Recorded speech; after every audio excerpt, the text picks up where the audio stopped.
निर्मला सीतारमण वित्त मंत्री,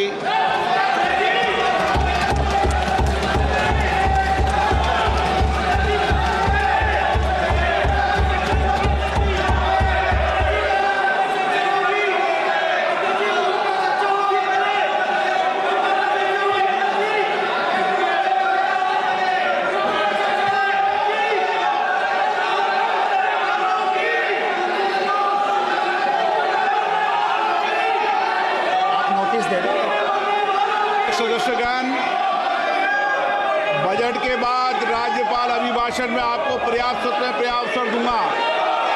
मेरा आपसे निवेदन है, नहीं माननीय अखिलेश जी, आपने संसद की मर्यादा को आप बना के रखें। कभी बजट भाषण के अंदर इस तरीके का नहीं हुआ, ये उचित नहीं है, ये उचित नहीं है। अखिलेश जी प्लीज, मैं आपको मौका दूंगा राज्यपाल अभिभाषण पे, प्लीज। नो, ये तरीका ठीक नहीं है। No,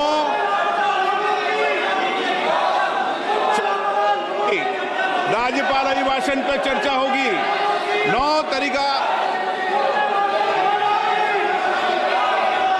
Honorable Speaker, I present the budget for 25-26.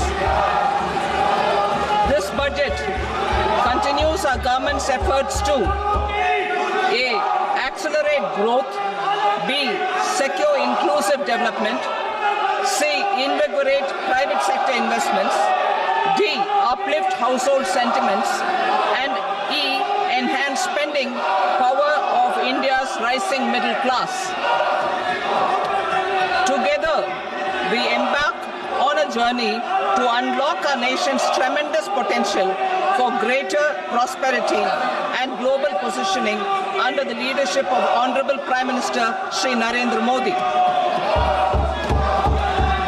As we complete the first quarter of the 21st century, continuing geopolitical headwinds suggest lower global economic growth over the medium term. However, our aspiration for a Vikasit Bharat inspires us, and the transformative work we have done during our government's first 2 terms guides us to march forward resolutely. Our economy is the fastest growing among all major economies.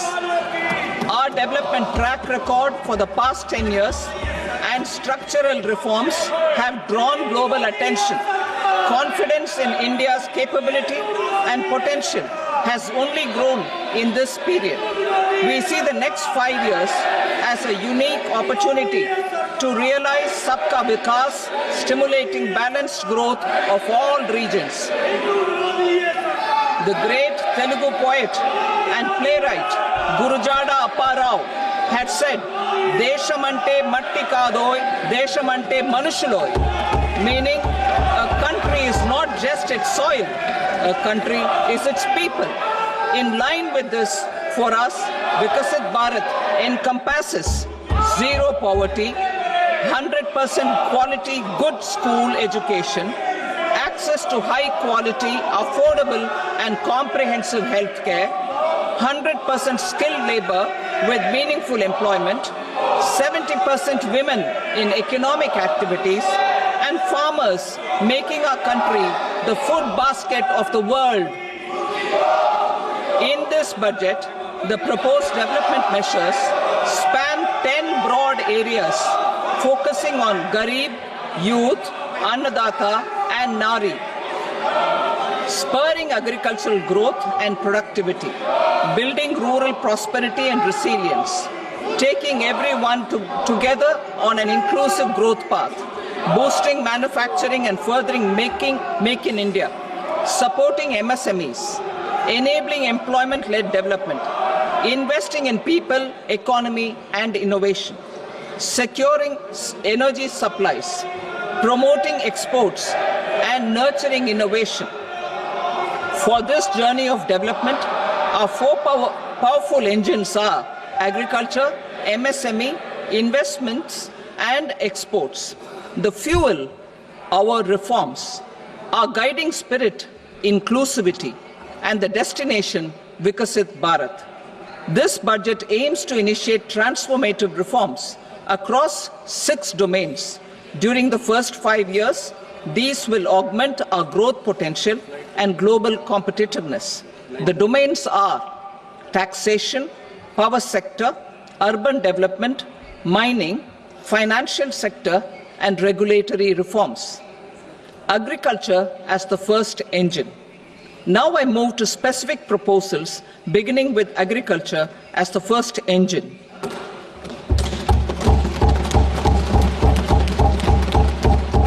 Prime Minister Dhan Dhanya Krishi Yojana, developing agri-districts program. Motivated by the success of the aspirational district program, our government will undertake a Prime Minister Dhan Dhanya Krishi Yojana in partnership with states. Through the convergence of existing schemes and specialized measures, the program will cover 100 districts with low productivity, moderate crop intensity, and below average credit parameters. It aims to 1. Enhance agricultural productivity, 2. Adopt crop diversification and sustainable agricultural practices, 3. Augment post-harvest storage at the panchayat and block level, 4. Improve irrigation facilities, and 5. Facilitate availability of long-term and short-term credit. This program is likely to help 1.7 crore farmers. Building rural prosperity and resilience. A comprehensive multi-sectoral rural prosperity and resilience program will be launched in partnership with the states. This will address underemployment in agriculture through skilling, investment, technology, and invigorating the rural economy. The goal is to generate ample opportunities in rural areas so that migration is an option but not a necessity. The program will focus on rural women, young farmers, rural youth, marginal and small farmers, and landless families. The details are in Annexure A. Domestic best practices will be incorporated, and appropriate technical and financial assistance will be sought from multilateral development banks. In Phase 1, 100 developing agri-districts will be covered. Atmanirbharta in pulses. Our government is implementing the National Mission for Edible Oilseed for achieving Atmanirbharta in edible oils. Our farmers have the capability to grow enough for our needs and more. 10 years ago, we made concerted efforts and succeeded in achieving near self-sufficiency in pulses. Farmers responded to the need by increasing the cultivated area by 50%, and government arranged for procurement and remunerative prices. Since then, with rising incomes and better affordability, our consumption of pulses has increased significantly. Our government will now launch a 6-year mission for Atmanirbharta in pulses with a special focus on Tuar, Urad, and Masoor. Details are in Annexure B.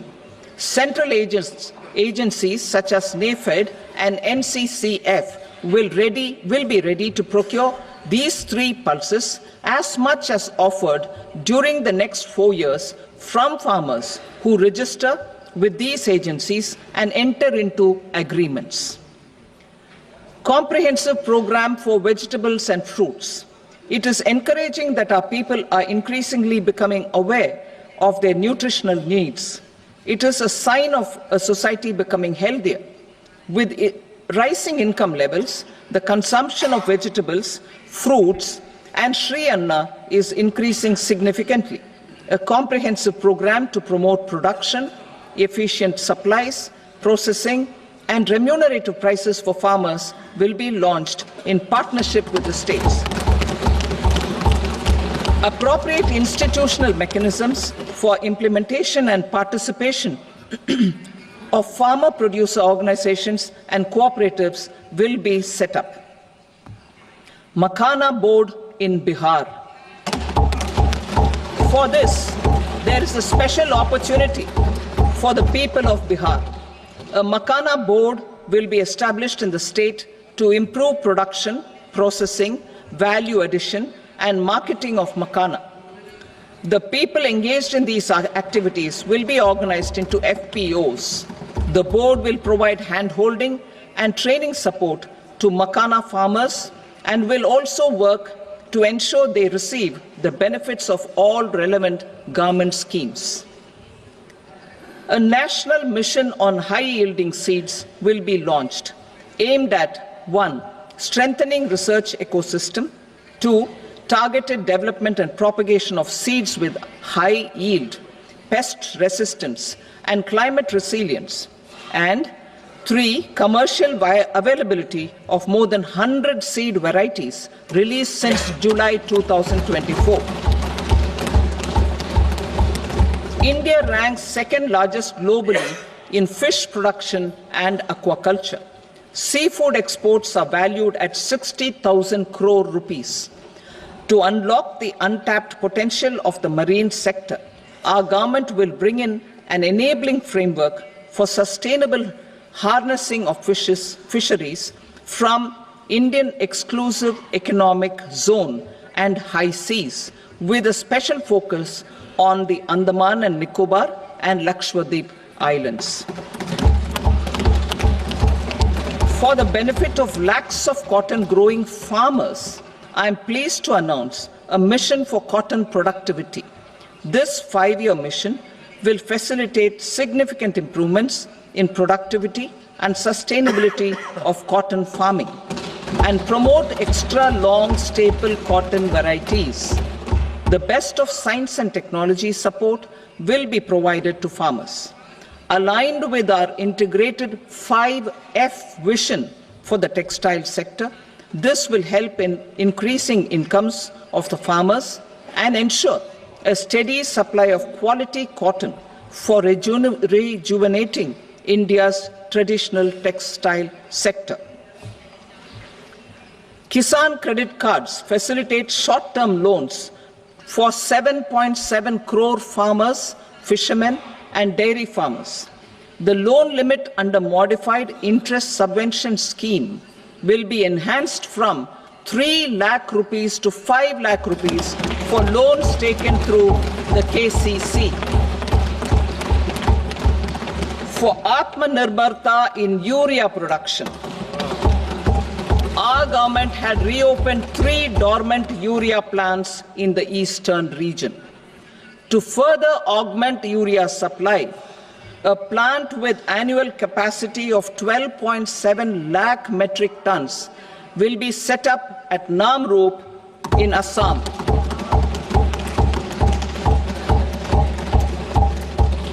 India Post, with 1.5 lakh rural post offices, complemented by the India Post Payment Bank and a vast network of 2.4 lakh Dak Sevaks, will be repositioned to act as a catalyst for the rural economy.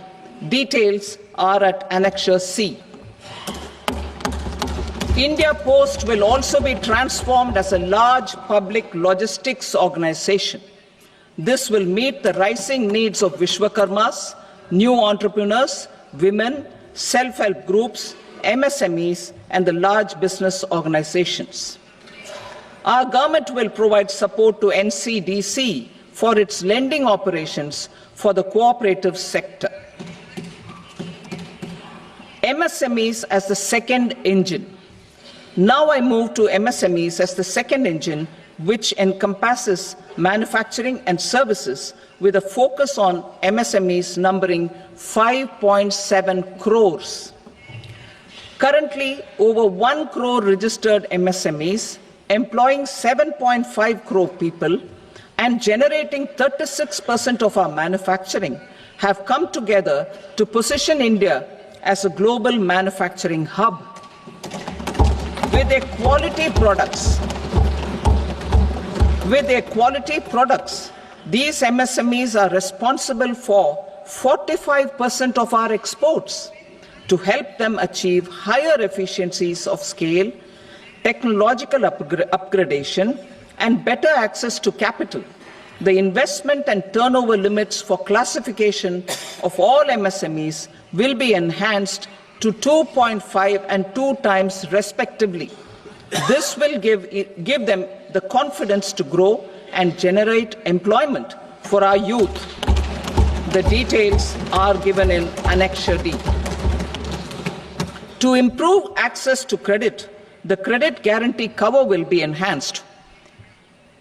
First, for micro and small enterprises from 5 crore to 10 crore rupees, leading to additional credit of 1.5 lakh crores in the next 5 years. Second, for startups from 10 crore rupees to 20 crore rupees, with the guarantee fee being moderated to 1% for loans in 27 focus sectors which are important for Atmanirbhar Bharat. And for well-run exporter MSMEs, for term loans up to 20 crore rupees. Also for the micro enterprises, we will introduce customized credit cards with a 5 lakh rupee limit for micro enterprises registered on Udyam portal. In the first year, 10 lakh such cards will be issued. Fund of funds for startups. The alternate investment fund, AIFs, for startups have received commitments of more than 91,000 crores rupees. These are supported by the fund of funds set up with the Government of India's contribution of 10,000 crore rupees. Now, a new fund of funds with expanded scope and a fresh contribution of another 10,000 crore rupees will be set up. A new scheme will be launched for 5 lakh women, scheduled castes and scheduled tribes, first-time entrepreneurs. This will provide term loans up to 2 crore rupees during the next 5 years. The scheme will incorporate lessons from the successful Stand Up India scheme. Online capacity building for entrepreneurship and managerial skills will also be organized. Measures for labor-intensive sectors. To promote employment and entrepreneurship opportunities in labor-intensive sectors, our government will undertake specific policy and facilitation measures. To enhance the productivity, quality, and competitiveness of India's footwear and leather sector, a focus product scheme will be implemented. The scheme will support design capacity, component manufacturing, and machinery required for production of non-leather quality footwear, besides the support for leather footwear and products. The scheme is expected to facilitate employment for 22 lakh persons, generate over 4 lakh crore rupees, and exports of over 1.1 lakh crore rupees. Measures for the toys sector. Building on the National Action Plan for Toys, we will implement a scheme to make India a global hub for toys. The scheme will focus on development of clusters, skills, and a manufacturing ecosystem that will create high-quality, unique, innovative, and sustainable toys that will represent the Made in India brand. Support for food processing. In line with our commitment towards Purvodaya, we will establish a National Institute of Food Technology, Entrepreneurship and Management in Bihar. The institute will provide a strong fillip to food processing activities in the entire eastern region. This will result in 1. Enhanced income for the farmers through value addition to their produce, and 2. Skilling entrepreneurship and employment opportunities for the youth. Manufacturing mission, furthering Make in India. Our government will set up a national manufacturing mission covering small, medium and large industries for furthering Make in India by providing policy support, execution roadmaps, governance and monitoring framework for central ministries and states. Details are in Annexure E. Given our commitment to climate-friendly development, the mission will also support clean tech manufacturing. This will aim to improve domestic value addition and build our ecosystem for solar PV cells, EV batteries, motors and controllers, electrolyzers, wind turbines, very high voltage transmission equipment and grid-scale batteries. Investment as the third engine. Now I move to investment as the third engine, which encompasses investing in people, investing in the economy, and investing in innovation. Investing in people. Saksham Anganwadi and Poshan 2.0. Saksham Anganwadi and Poshan 2.0 program provides nutritional support to more than 8 crore children. 1 crore pregnant women and lactating mothers all over the country, and about 20 lakh adolescent girls in aspirational districts and the Northeast region. The cost norms for these nutritional support will be enhanced appropriately. Atal Tinkering Labs. 50,000 Atal Tinkering Labs will be set up in government schools in the next 5 years to cultivate the spirit of curiosity and innovation and foster a scientific temper among young minds. Broadband connectivity to government secondary schools and PHCs. Broadband connectivity will be provided to all government secondary schools and primary health centers in rural areas under the BharatNet project. Bharatiya Bhasha Pustak Scheme. We propose to implement a Bharatiya Bhasha Pustak scheme to provide digital form Indian language books for schools and for higher education. This aims to help students understand their subjects better and in their language. National Centers of Excellence for Skilling. Building on the initiative announced in the July 24 budget, 5 national centers of excellence for skilling will be set up with global expertise and partnerships to equip our youth with the skills required for Make for India, Make for the World manufacturing. The partnership will cover curriculum design, training of trainers, and a skills certification framework and periodic reviews. Expansion of capacity in IITs. Total number of students in 23 IITs has increased 100% from 65,000 to 1.35 lakh in the past 10 years.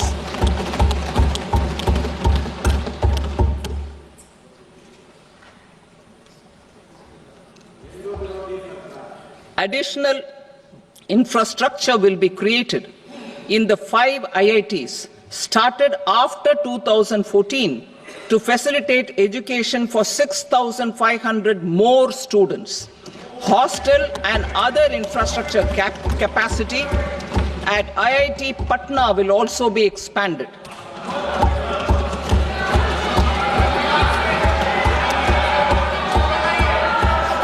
Center of Excellence.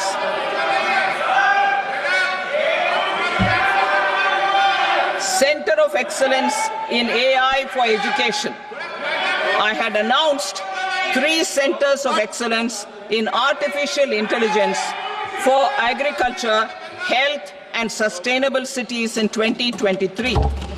Now a center of excellence in artificial intelligence for education will be set up with a total outlay of 500 crores. Expansion of medical education. Our government has added almost 1.1 lakh undergraduate and postgraduate medical education seats in 10 years, an increase of 130%. In the next year, 10,000 additional seats will be added in medical colleges and hospitals towards the goal of adding 75,000 seats in the next 5 years. Daycare cancer centers in all district hospitals. Our government will facilitate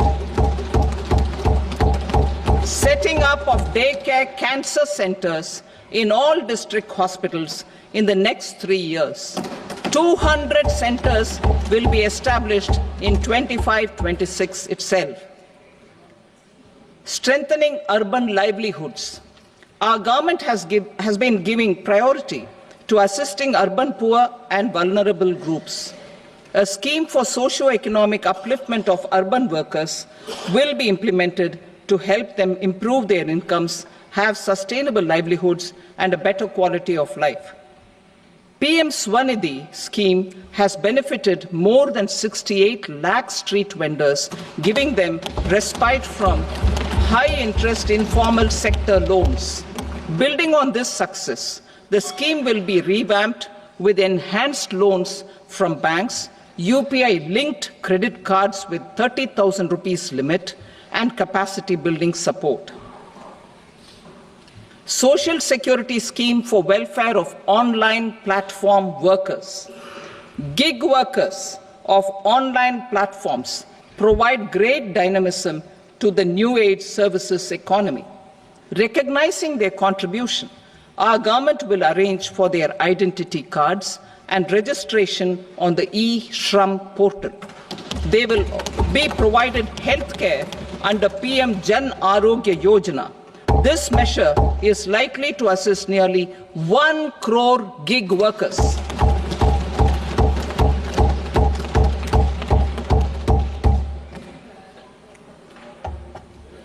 Investing in the economy. Public-private partnership in infrastructure. Each infrastructure-related ministry will come up with a 3-year pipeline of projects that can be implemented in PPP mode. States will also be encouraged to do so and can seek support from the India Infrastructure Project Development Fund, which is a scheme to prepare PPP proposals. Support to states for infrastructure. An outlay of 1.5 lakh crore is proposed for the 50-year interest-free loans to states for capital expenditure and incentives for reforms. Building on the success of the first asset monetization plan announced in 2021, the second plan for 2025 to 30 will be launched to plow back capital of 10 lakh crore in new projects. Regulatory and fiscal measures will be fine-tuned to support the plan. Jal Jeevan Mission. Since 2019, 15 crore households representing 80% of India's rural population have been provided access to portable tap water connections. To achieve 100% coverage, I am pleased to announce the extension of this mission until 2028 with an enhanced total outlay. The mission's focus will be on the quality of infrastructure and O&M of rural piped water supply schemes through Jan Bhagidari. A separate MOU or separate MOUs will be signed with the states and union territories to ensure sustainability and citizen-centric water services delivery. Urban sector reforms. Building on the July budget proposals, urban sector reforms related to governance, municipal services, urban land and planning will be incentivized. Urban Challenge Fund. The government will set up an Urban Challenge Fund of 1 lakh crore rupees to implement the proposals for cities as growth hubs, creative redevelopment of cities, and for water and sanitation purposes announced in the July budget. This fund will finance up to 25% of the cost of bankable projects, with a stipulation that at least 50% of the cost is funded from bonds, bank loans, and PPPs. An allocation of 10,000 crore is proposed in 2025-26. Power sector reforms. We will incentivize electricity distribution reforms and augmentation of intra-state transmission capacity by states. This will improve financial health and capacity of electricity companies. Additional borrowing of 0.5% of GSDP will be allowed to states contingent on these reforms. Nuclear energy mission for Vikasit Bharat. Development of at least 100 gigawatt of nuclear energy by 2047 is essential for our energy transition efforts. For an active partnership with the private sector towards this goal, amendments to the Atomic Energy Act and the Civil Liability for Nuclear Damage Act will be taken up. A nuclear energy mission for research and development of small modular reactors with an outlay of 20,000 crore will be set up. At least 5 indigenously developed small modular reactors will be operationalized by 2033. Shipbuilding. The shipbuilding financial assistance policy will be revamped to address cost disadvantages. This will also include credit notes for shipbreaking in Indian yards to promote the circular economy. Large ships above a specified size will be included in the infrastructure harmonized master list. Shipbuilding clusters will be facilitated to increase the range, categories, and capacity of ships. This will include additional infrastructure, facilities, skilling, and technology to develop the entire ecosystem. Maritime Development Fund. For long-term financing for the maritime industry, a Maritime Development Fund with a corpus of 25,000 crore rupees will be set up. This will be for distributed support and promoting competition. This will have up to 49% contribution by the government, and the balance will be mobilized from ports and from private sector. UDAN regional connectivity schemes. UDAN has enabled 1.5 crore middle-class people to meet their aspirations for speedier travel. The scheme has connected 88 airports, and operationalized 619 routes. Inspired by that success, a modified UDAN scheme will be launched to enhance regional connectivity to 120 new destinations and carry 4 crore passengers in the next 10 years. 4 crore additional passengers in the next 10 years. The scheme will also support helipads and smaller airports in hilly, aspirational, and northeast regional districts. Greenfield airports will be facilitated in Bihar to meet the future needs of the state. These will be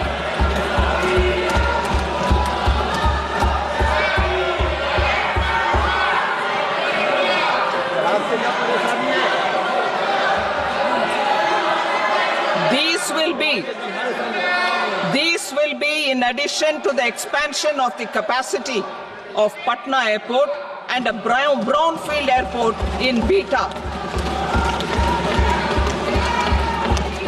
Western Kosi Canal project in Mithilanchal. Financial support will be provided for the Western Kosi Canal ERM project, benefiting a large number of farmers cultivating over 50,000 hectares of land in the Mithilanchal region of Bihar. Mining sector reforms, including those for minor minerals, will be encouraged through sharing of best practices and institutions of a state mining index. A policy for recovery of critical minerals from tailings will be brought out. Under the special window for affordable and mid-income housing, SWAMI, 50,000 dwelling units in stressed housing projects have been completed and keys handed over to home buyers.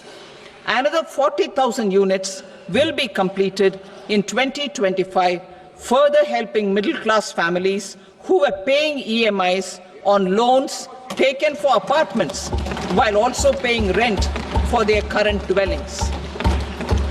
Building on this success, SWAMI Fund 2 will be established as a blended finance facility with contribution from the government, banks and private investors. This fund of 15,000 crore rupees will aim for expeditious completion of another 1 lakh units. PM Gati Shakti data for private sector. For furthering PPPs and assisting the private sector in project planning, access to relevant data and maps from the PM Gati Shakti portal will be provided. Tourism for employment-led growth. Top 50 tourist destination sites in the country will be developed in partnership with states through a challenge mode. Land for building key infrastructure will have to be provided by the states. Hotels in these destinations will be included in the infrastructure harmonized list. The following measures will be taken for facilitating employment-led growth.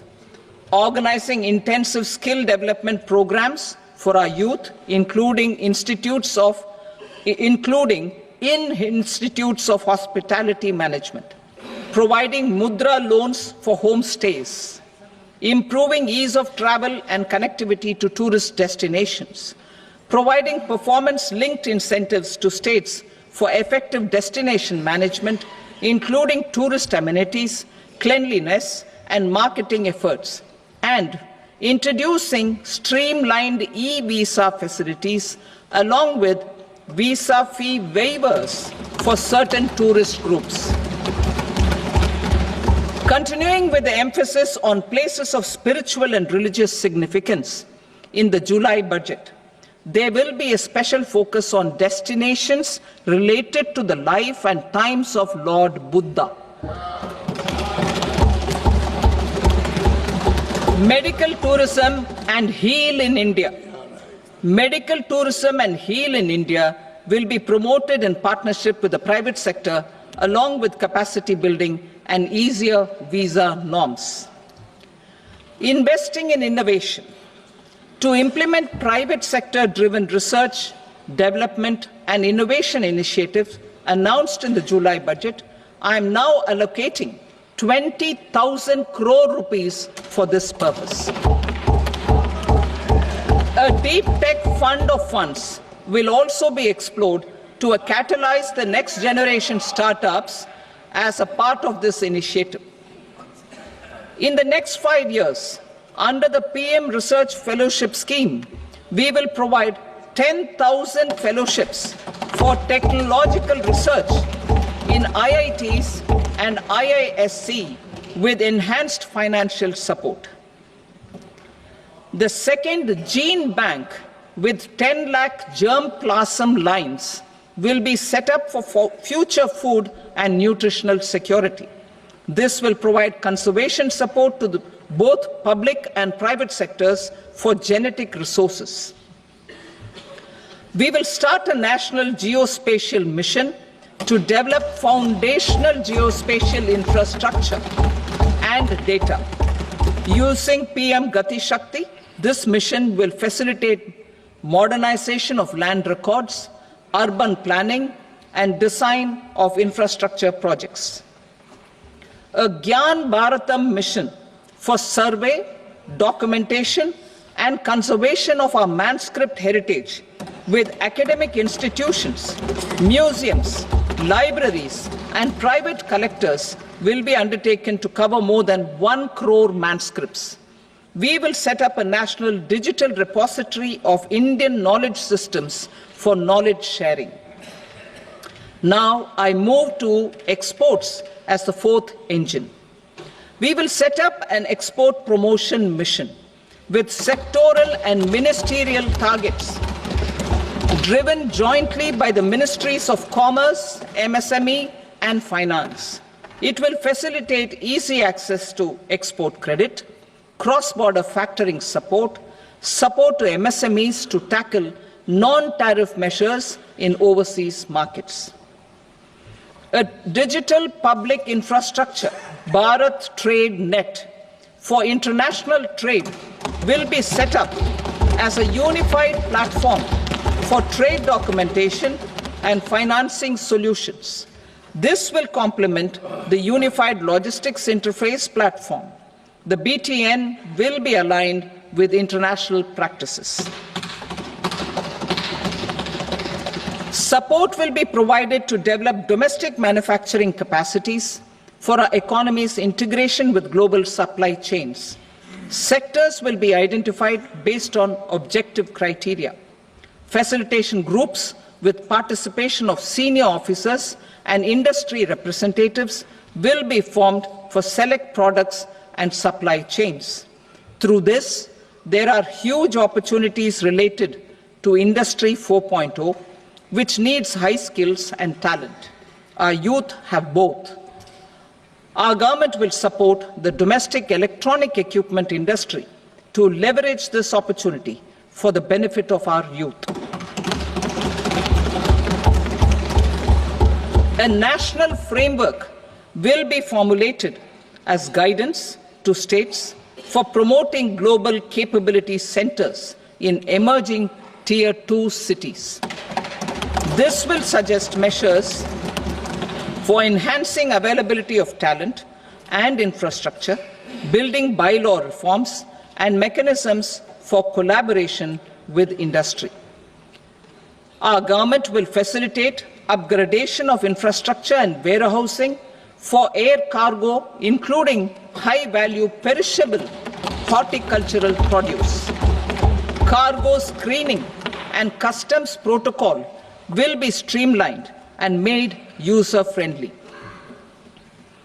Reforms as the fuel.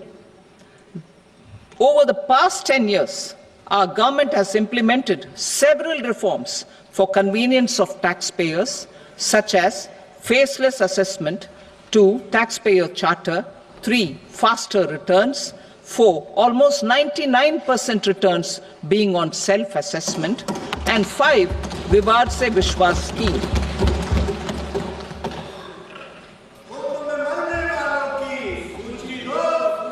Continuing these efforts, I reaffirm the commitment of the Tax Department to trust first, scrutinize later. I also propose to introduce the new income tax bill next week. I will detail the indirect tax reforms and changes in direct taxes in Part B. Financial sector reforms. The FDI limit for the insurance sector will be raised from 74 to 100%. This enhanced limit will be available for those companies which invest the entire premium in India. The current guardrails and conditionalities associated with foreign investment will be reviewed and simplified. The services of India Post Payment Bank will be deepened and expanded in rural areas. NABFID will set up a partial credit enhancement facility for corporate bonds for infrastructure. Public sector banks will develop Grameen Credit Score framework to serve the credit needs of SHG members and people in rural areas. A forum for regulatory coordination and development of pension products will be set up. To implement the earlier announcement on simplifying the KYC processes, the revamped central KYC registry will be rolled out in 2025. We will also implement a streamlined system for periodic updating. Requirements and procedures for speedy approval of company mergers will be rationalized. The scope for fast-track mergers will also be widened and the process made simpler. As proposed in the interim budget, we signed bilateral investment treaties with 2 countries in 2024 to encourage sustained foreign investment, and in the spirit of First Develop India, the current model BIT will be revamped and made more investor-friendly. In the last 10 years, in several aspects, including financial and non-financial, our government has demonstrated a steadfast commitment to ease of doing business. We are determined to ensure that our regulations must keep up with technological innovations and global policy developments. A light-touch regulatory framework based on principles and trust will unleash productivity and employment. Through this framework, we will update regulations that were made under old laws. To develop this modern, flexible, people-friendly, and trust-based regulatory framework appropriate for the 21st century, I propose 4 specific measures. A high-level committee for regulatory reforms will be set up for a review of all non-financial sector regulations, certifications, licenses, and permissions. The committee will be expected to make recommendations within a year. The objective is to strengthen trust-based economic governance and take transformational measures to enhance ease of doing business, especially in matters of inspection and compliances. States will be encouraged to join in this endeavor. An investment friendliness index of states will be launched in 2025 to further the spirit of competitive, cooperative federalism. Under the Financial Stability and Development Council, a mechanism will be set up to evaluate impact of the current financial regulations and subsidiary instructions. It will also formulate a framework to enhance their responsiveness and development of the financial sector. In the Jan Vishwas Act 2023, more than 180 legal provisions were decriminalized. Our government will now bring up the Jan Vishwas Bill 2.0 to decriminalize more than 100 provisions in various laws. I now move to fiscal policy. In the July budget, I had committed to staying the course for fiscal consolidation. Our endeavor will be to keep the fiscal deficit each year such that central government debt remains on a declining path as a percentage of the GDP. The roadmap for the next 6 years has been detailed in the FRBM statement. Revised estimates for 2024-25. The revised estimate of the total receipts other than borrowings is 31.47 lakh crore rupees, of which the net tax receipts are 25.57 lakh crore rupees. The revised estimate of the total expenditure is 47.16 lakh crore rupees, of which the capital expenditure is about 10.18 lakh crore rupees. The revised estimate of the fiscal deficit is 4.8% of the GDP. Budget estimates for 25-26. Coming to 25-26, the total receipts other than borrowings and total expenditure are estimated at 34.96 lakh crore rupees and 50.65 lakh crore rupees respectively. The net tax receipts are estimated at 28.37 lakh crore rupees. The fiscal deficit is estimated to be 4.4% of GDP. To finance the fiscal deficit, the net market borrowings from dated securities are estimated at 11.54 lakh crore. The balance financing is expected to come from small savings and other sources. The gross market borrowings are estimated at 14.82 lakh crore rupees. I will now move to Part B. Indirect taxes. My proposals relating to customs aim to rationalize tariff structure and address duty inversion. These will also support domestic manufacturing and value addition, promote exports, facilitate trade, and provide relief to common people. Rationalization of customs tariff structure for industrial goods. As a part of comprehensive review of customs rate structure announced in July 2024 budget, I propose to 1. Remove 7 tariff rates. This is over and above the 7 tariff rates removed in 23-24 budget. After this, there will be only 8 remaining tariff rates, including 0 rate. 2. Apply appropriate cess to broadly maintain effective duty incidence, except on a few items where such incidence will reduce marginally. 3. Levy not more than 1 cess or surcharge. Therefore, I propose to exempt social welfare surcharge on 82 tariff lines that are subject to a cess. I shall now take up sector-specific proposals. To provide relief to patients, particularly those suffering from cancer, rare diseases, and other severe chronic diseases, I propose to add 36 life-saving drugs and medicines to the list of medicines fully exempted from basic custom duty.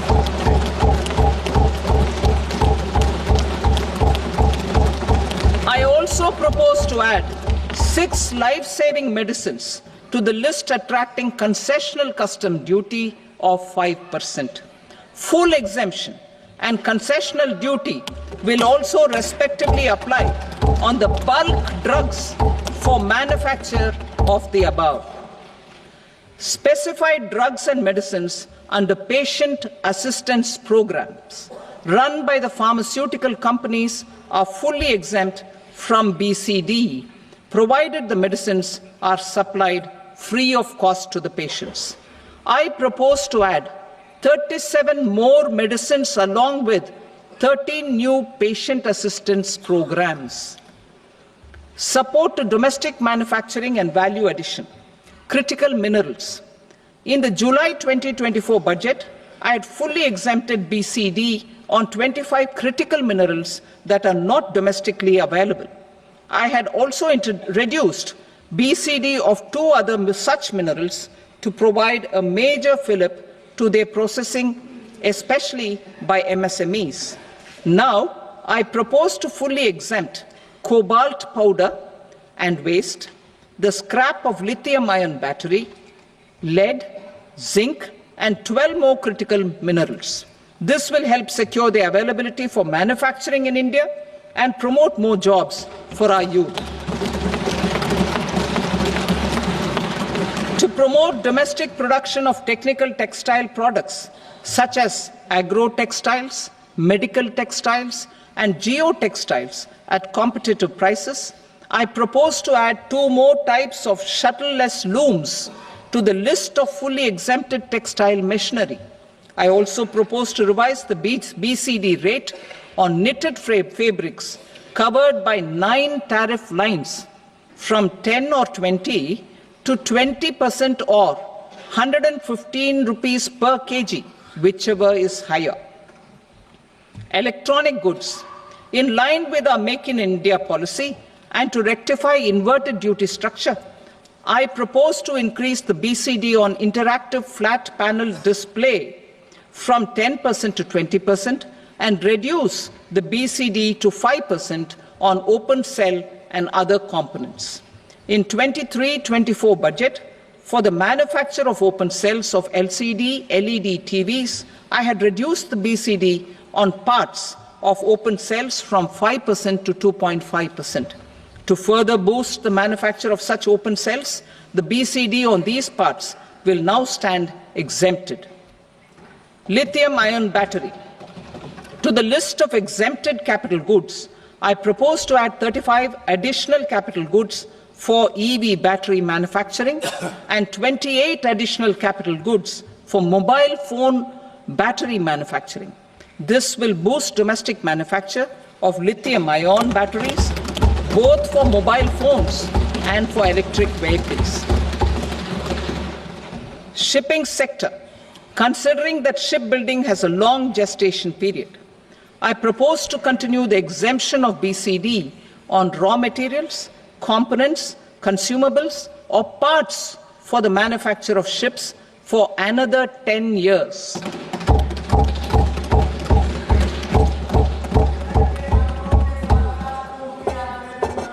I also propose the same dispensation for shipbreaking to make it more competitive. Telecommunication. To prevent classification disputes, I propose to reduce the BCD from 20% to 10% on carrier-grade Ethernet switches to make it at par with non-carrier-grade Ethernet switches. Export promotion. To facilitate exports of handicrafts, I propose to extend the time period for export from 6 months to 1 year, further extendable by another 3 months if required. I also propose to add 9 items to the list of duty-free inputs. Leather sector. I propose to fully exempt BCD on wet blue leather to facilitate imports for domestic value addition and employment.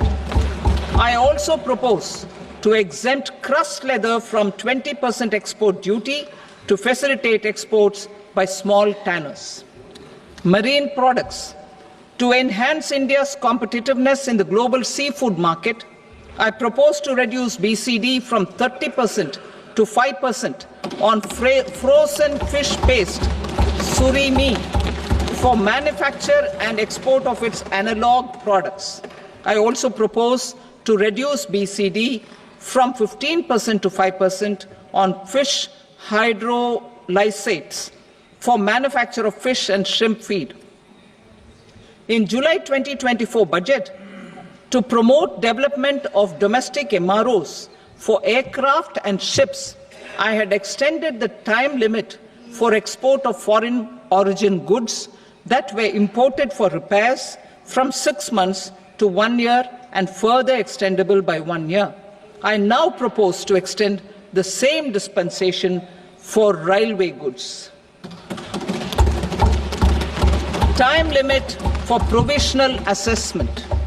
Presently, the Customs Act 1962 does not provide any time limit to finalize provisional assessments, leading to uncertainty and cost to trade.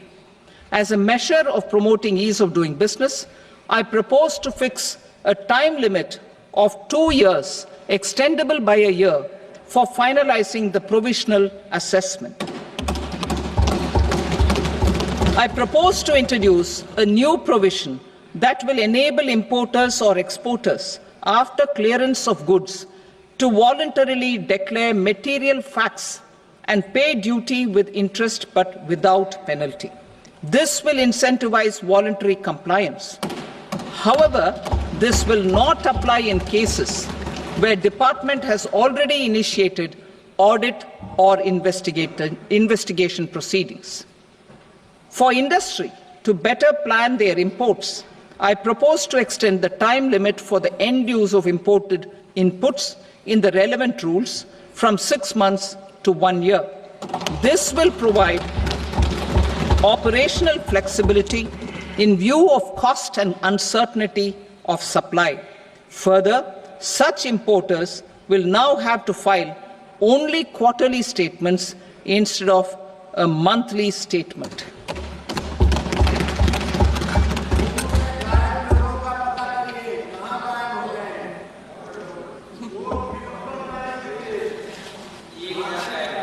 I now come to my direct tax proposals. In Part A, I have briefly underlined taxation reforms as one of key reforms to realize our vision of Vikasit Bharat. In respect of criminal law, our government had earlier ushered in Bharatiya Nyaya Sanhita, replacing Bharatiya Danda Sanhita. I am happy to inform this august House and the country that for new income tax bill will carry forward the same spirit of Nyaya in its drafting as well. The new bill will be clear and direct in text, with close to half of the present law in terms of both chapters and words. It will be simple to understand for taxpayers and tax administrators, leading to tax certainty and reduced litigation. Reforms, however, are not a destination. They are means to achieve good governance for our people and economy. Providing good governance primarily involves being responsive. The Tirukural captures this in verse 542, which reads, "Vaanokki vaazhum ulagallam, mannavan kol nokki vaazhum kudi," meaning, just as the living beings live expecting rains, citizens live expecting good governance. Our government is committed to keeping an ear to the ground and a finger on the pulse and responding while balancing our national building efforts.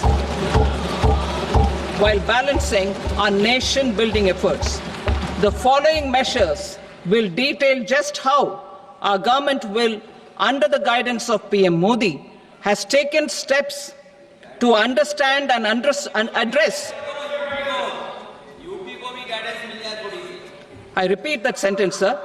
The following measures will detail just how our government, under the guidance of PM Modi, has taken steps to understand and address the needs voiced by our citizens. My tax proposals are guided by this spirit. The objectives of my proposals are as follows. Personal income tax reforms with special focus on middle class. Rationalization of TDS and TCS for easing difficulties. Encouraging voluntary compliance. Reducing compliance burden. Ease of doing business, employment and investment. I will come to my proposal on personal income tax towards the end. TDS and TCS, rationalization for easing difficulties. I propose to rationalize tax deduction at source, TDS, by reducing the number of rates and thresholds above which TDS is deducted. Further, threshold amounts for tax deduction will be increased for better clarity and uniformity. The limit for tax deduction on interest for senior citizens is being doubled from the present 50,000 rupees to 1 lakh rupees. Similarly, the annual limit of 2.40 lakh rupees for TDS on rent is being increased to 6 lakh rupees. This will reduce the number of transactions liable to TDS, thus benefiting small taxpayers receiving small payments. The threshold to collect tax at source, the TCS, on remittances under RBI's liberalized remittance scheme, the LRS, is proposed to be increased from 7 lakh to 10 lakhs. I also propose to remove TCS on remittances for education purposes, where such remittances is out of a loan taken from a specified financial institution. Both TDS and TCS are being applied on any transaction related to sale of goods. To prevent such compliance difficulties, I propose to omit the TCS. I also propose that the provisions of the higher TDS deduction will now apply only in non-PAN cases.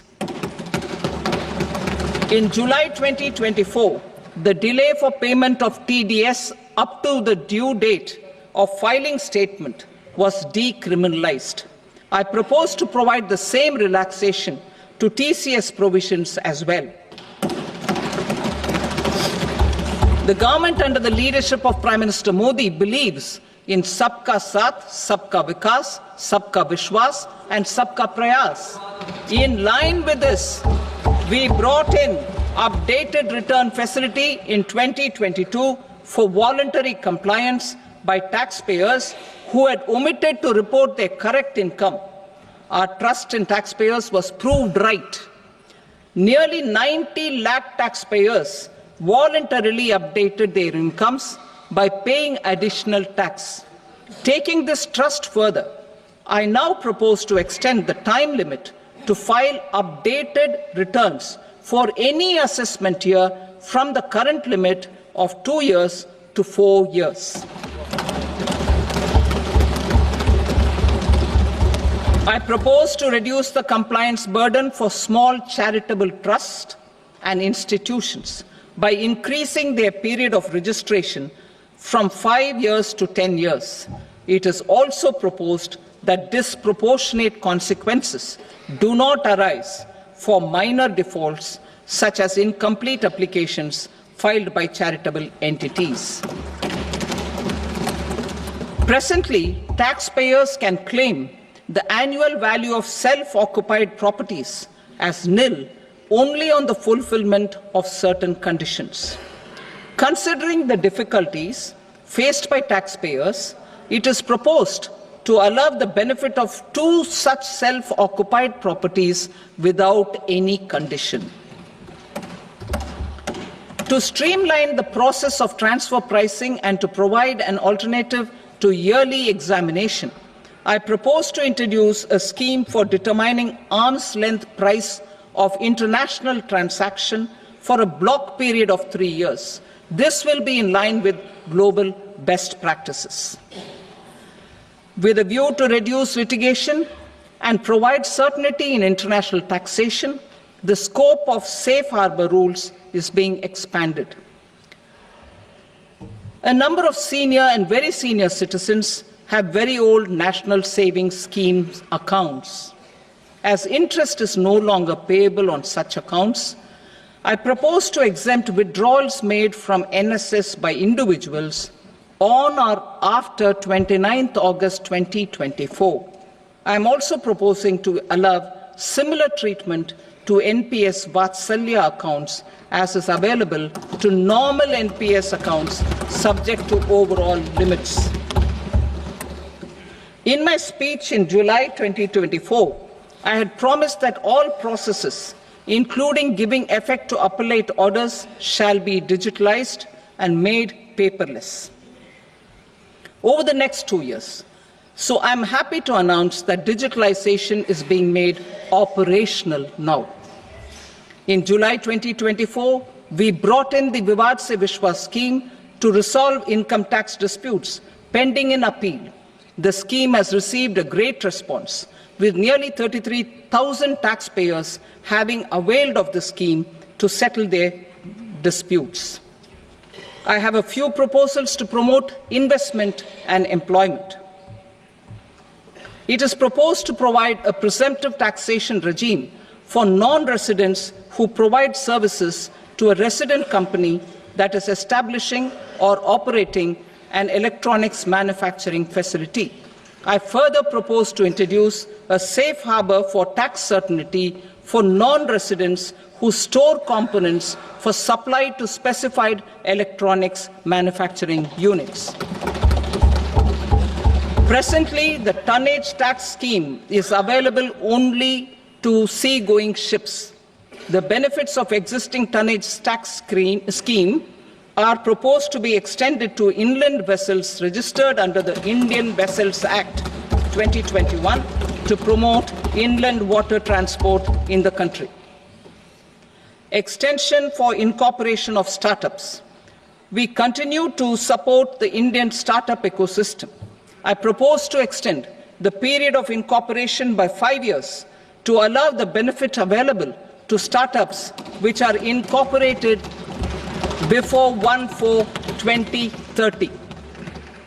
In order to attract and promote additional activities in the IFSC, I am inter alia proposing specific benefits to ship leasing units, insurance offices, and treasury centers of global companies which are set up in IFSC. Further, to claim benefits, the cut-off date for commencement in IFSC has also been extended by 5 years to 31/3/2030. Category 1 and Category 2 AIFs are undertaking investments in infrastructure and other such sectors.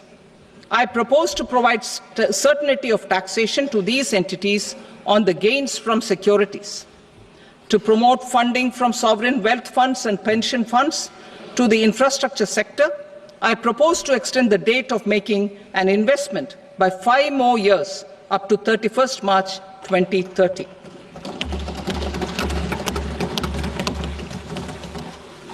Personal income tax reforms with special focus on middle class.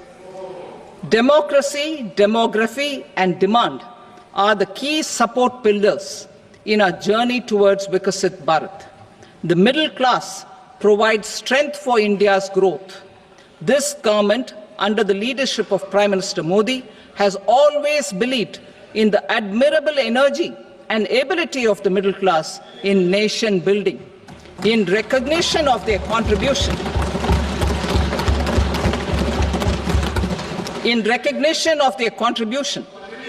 we have periodically reduced their tax burden. Right after 2014, the nil tax slab was raised to 2.5 lakhs of rupees, which was further raised to 5 lakh rupees in 2019 and to 7 lakh rupees in 2023. This is reflective of our government's trust on the middle class taxpayers. I am now happy to announce that there will be no income tax payable up to income of 12 lakh rupees.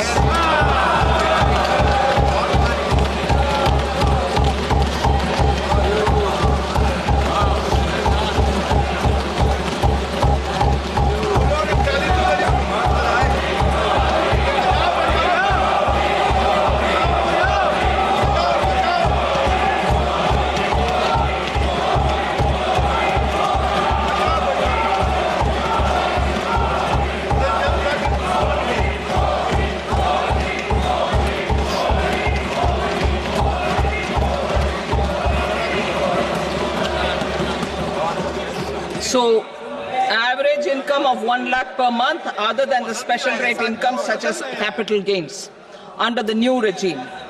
This limit will be 12.75 lakh for salaried taxpayers due to the standard deduction of 75,000. Slabs and rates are being changed across the board to benefit all taxpayers. The new structure will substantially reduce the taxes of the middle class and leave more money in their hands, boosting household consumption, savings, and investment. In the new tax regime, I propose to revise tax rate structures as follows: 0 to 4 lakh rupees nil, 4.8 lakh rupees to 4 to 8 lakh rupees 5%, 8 to 12 lakh rupees 10%, 12 to 16 lakh rupees 15%, 16 to 20 lakh rupees 20%, 20 to 24 lakh rupees 25%, and above 24 lakh rupees 30%. To taxpayers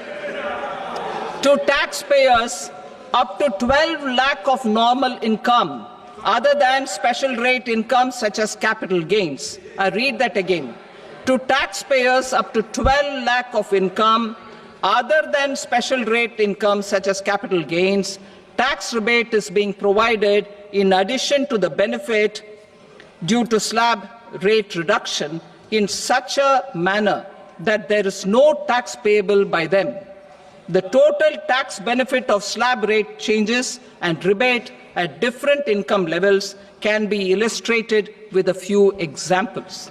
A taxpayer in the new regime with an income of 12 lakh rupees will get a benefit of 80,000 rupees in tax, which is 100% of tax payable as per the existing rates. A person having income A person having income of 18 lakh rupees will get a benefit of 70,000 rupees in tax. That is 30% of tax payable as per existing rates. A person with an income of 25 lakh gets a benefit of 1,10,000 rupees, that is 25% of his tax payable as per existing rates. Details of my tax proposals are given in the annexure. As a result of these proposals, Honorable Speaker, sir, revenue of about 1 lakh crore in direct taxes and 2,600 crores in indirect taxes will be foregone. Mr. Speaker, sir, with this, I commend the budget to this august House.